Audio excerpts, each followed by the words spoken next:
Hey up everyone, and welcome to another video. And in this video I'm going to run you through how I painted these two white goats just using white charcoal pencil mainly on some black card. I've already done one at goats, as you can see, so that you can see how it's going to turn out right from the beginning, and then I'm just going to concentrate on doing the other one for this tutorial. So I'm just starting off with white charcoal pencil obviously. And first thing I drew were the little tag in its ear. They've both got little tags in their ears, so I just drew that in, and then otherwise it's just a case of getting some charcoal onto actual paper. And I'm just going to be putting strokes on for air, concentrating on the direction of the air growth, which is really important. But otherwise it's not really important to make everything too tidy and precise at the minute, because all these strokes are basically just to get charcoal onto paper. So I'm going to be blending it all in with a blending stump once I've applied this first layer anyway. So whilst I'm doing that, because I tried not to speed this up too much so you can see more easily what's going off, I'll just take the time out to hope everybody's had a good Christmas, and if you don't celebrate that, just that, you know, life's been treating you well lately. Yeah, there's been a few bad things happening to people I know lately, so hopefully my viewers have been having a better time of things. I'm going to apologise also because I've just been too busy to upload any videos this month at all. I thought after Christmas, when all my Christmas commissions are done, then I'll try and get a couple of videos done. I'd taken some footage of a few drawings in preparation, you know, stuff that were a little bit different to what I normally do. So goats are not something that I'm usually being asked for, and this one and another one that I did just before it are the first goat drawings that I've ever been asked to do. So I thought I would film these goat drawings and put them on here so that it adds a little bit of variety, because it's mostly dogs, and especially certain kinds of dogs. So yeah, I definitely decided to take advantage of doing something different for a change. And yeah, I started putting this video together on late on Christmas Eve I think, and then did the music for it on Christmas Day evening, and now I'm doing the voice of it on Boxing Day, so no rest for wicked here. And for people outside of UK that might not know, 26th of December is Boxing Day in the UK. It's just what we refer to the day after Christmas Day. We always call it Boxing Day. So that's basically what it is. So now you can see that I've come in with blending stump, and I'm just going to blend all that charcoal, all them strokes that I've already put on, and just go over the whole goat, well, the whole of its head, because that's really all you can see apart from a little bit of its back that I'll be doing later on. So I'm just going to go over all of that with blending stump and blend it all in.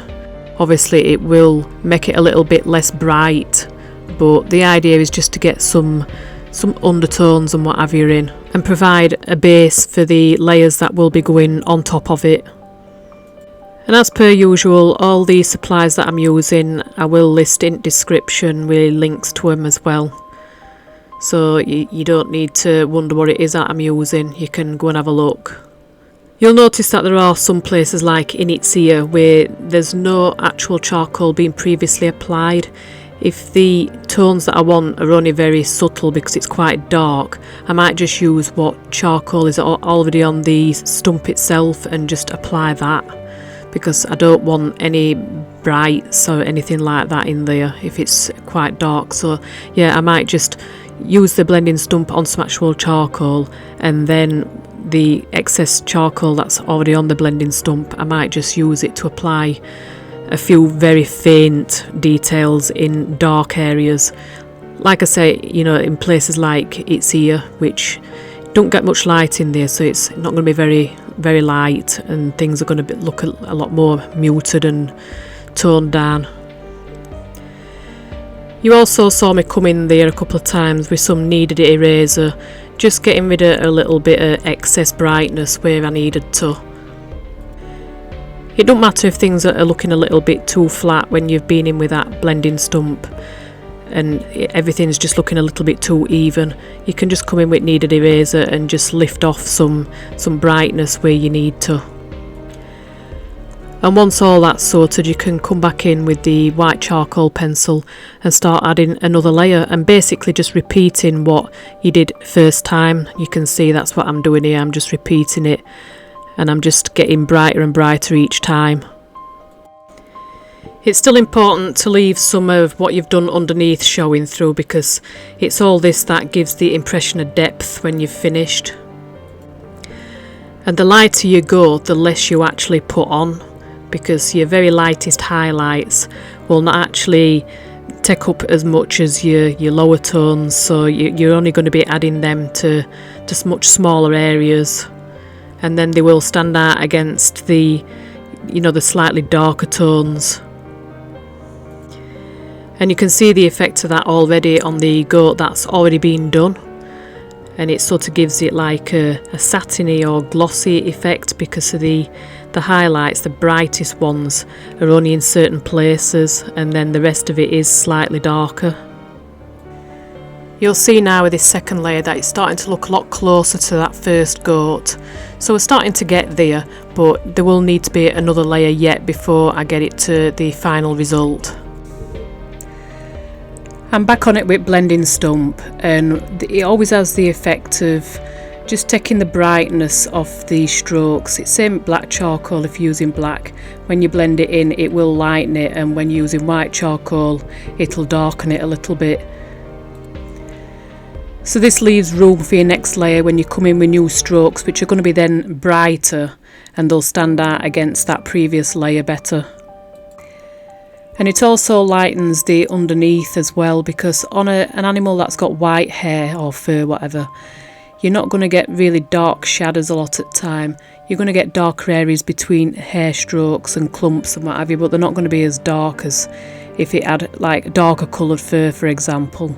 So these layers underneath just help to lighten things up, so you've not got too much contrast between your shadows and your highlights, which is not going to look particularly good on something that's supposed to be, white coloured. But speaking of areas not being too dark, you do actually need some areas that are a bit darker, even on a pale coloured animal. And you can see I'm going over it here with a black charcoal pencil, and I'm just using it to do some refining, because just using the white charcoal and relying on the Blending Stump and the kneaded eraser, you don't always get the edges and the detail that you'd like. So I just try to keep it as minimal as I can, but I do come in with that black charcoal pencil just to add some darker details and get a bit of refining where I need it. So now on to the final layer, and I'm back with the white charcoal pencil, and I'm now going to be adding the lightest tones. So we're going to be going as light as you possibly can go, really.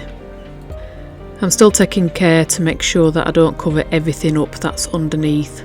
You still want to leave some slightly darker tones, as like I said earlier in the video, it does add more of an impression of depth than just covering everything underneath up and making it too flat. You'll see a little patch on its forehead where I think there was some moisture on its fur, so it seemed to clump up a little bit into like points, because when animal fur gets wet, the fur clumps up into points so that the water can drip off the points and takes it away from animal's skin. And because it's done that, there's some darker gaps in between it as well, and then the points, the actual clumps themselves are quite bright.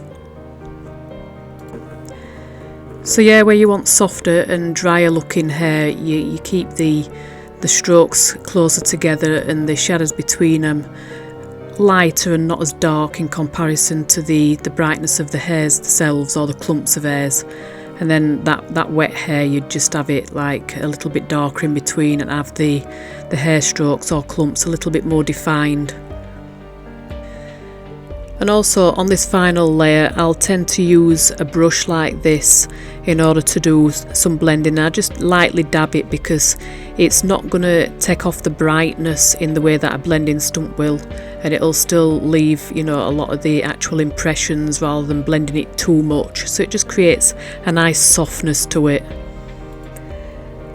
And then beyond this, it's just a case of final touches and little refinements and what have you. Any little extra highlights you just want to add on top, really pushing them just in a small few places until you reach your desired result. And I hope you've enjoyed this little tutorial. Like I say, I've not had much time to do anything like this month, being too busy with Christmas commissions. And I've got a small few post-Xmas commissions that I need to do. But I'm going to have more time now anyway, so I'll try and get another video out before end of this month. But otherwise, I think that's going to do it for this video. So I'll see you in my next one. Bye!